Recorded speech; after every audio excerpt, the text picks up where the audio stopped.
Vamos dar início então agora ao nosso módulo sobre escoamento superficial. Esse módulo ele se reveste de uma importância singular, por conta de que boa parte das aplicações que nós vamos fazer da hidrologia na engenharia civil e na engenharia ambiental estão associadas às vazões. E são essas vazões que nós vamos tratar aqui nesse módulo, como é que elas são geradas, etc. Então, por exemplo, se você vai dimensionar um vertedouro de uma barragem, você precisa saber qual é a vazão máxima com determinada probabilidade ou período de retorno que vai acontecer nessa barragem. Então isso, a gente tem que entender então como é que é o processo de escoamento. Você vai dimensionar um bueiro, você vai ter que também dimensionar qual é a vazão máxima que chega a esse bueiro. Se você quer saber quanta água pode ser operada de um reservatório de retirada para o abastecimento humano, para a irrigação, para os mais diferentes usos, você também vai ter que saber quais são as vazões afluentes a esse reservatório para poder fazer essa operação. Se você quiser, por exemplo, definir quanta água pode ser utilizada para a produção de energia hidrelétrica em uma determinada barragem do setor hidrelétrico brasileiro, seja Sobradinho ou Itaipu, você vai precisar conhecer também o regime de vazões. Então, o regime de vazões, em grande medida, tanto para o dimensionamento de infraestruturas como para a operação dessas infraestruturas, é uma variável decisiva.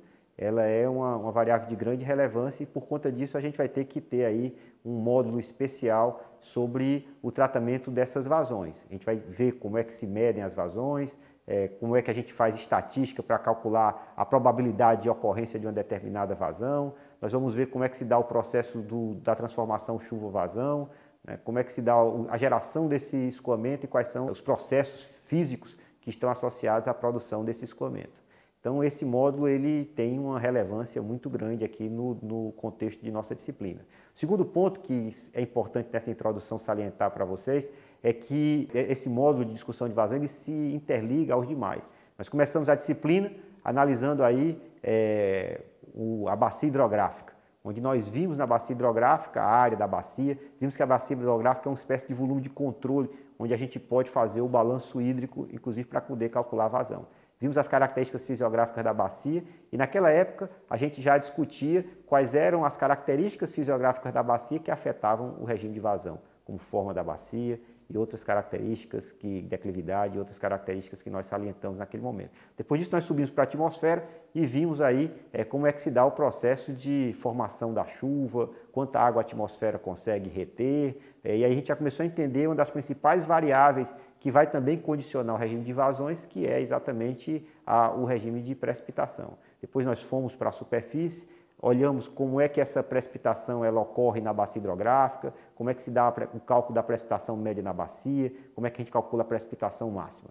Depois, a gente viu que essa atmosfera se relacionava com a superfície através de outra variável também, que era a evaporação e a transpiração. E a gente denominou esse processo de evapotranspiração e estudamos tanto as características físicas que condicionam o processo de evaporação, quanto as características físicas e fisiológicas da planta que caracterizam o processo de evapotranspiração. Depois a gente viu como é que se dá o processo de infiltração, e esse processo de infiltração ele é perda para o escoamento superficial direto, mas é uma recarga para o aquífero que vai servir depois para o escoamento de base. A gente já começou a discutir mais quais são as equações e quais são os processos que estão regendo o processo de infiltração. E agora nós chegamos aqui no nosso módulo para discutir o processo de escoamento. E esse processo de escoamento, então, eu já revelei a relevância dele, já dei algumas pistas sobre isso, mais pistas a gente vai ver aí no decorrer desse módulo, mas ele é um processo de grande impacto. Então, por conta dessas aplicações que nós vamos fazer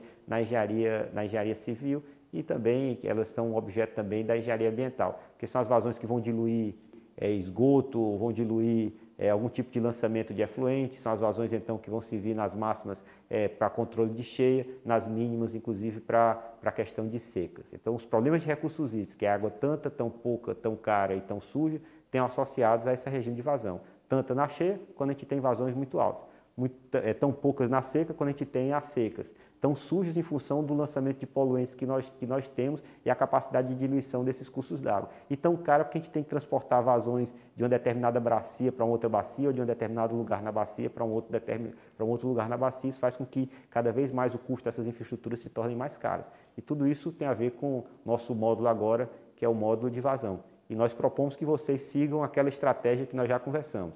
Olhem qual é o processo físico, identifiquem como é que se dá o processo de medição das vazões nos cursos d'água. Depois disso, vejam qual é o equacionamento que é necessário para que a gente possa calcular aqui as vazões e finalmente, a gente faz uma aplicação para fixar esse conhecimento e identificar como é que esse conteúdo ele se interliga com a vida do engenheiro de recursos hídricos, do engenheiro civil e do engenheiro ambiental.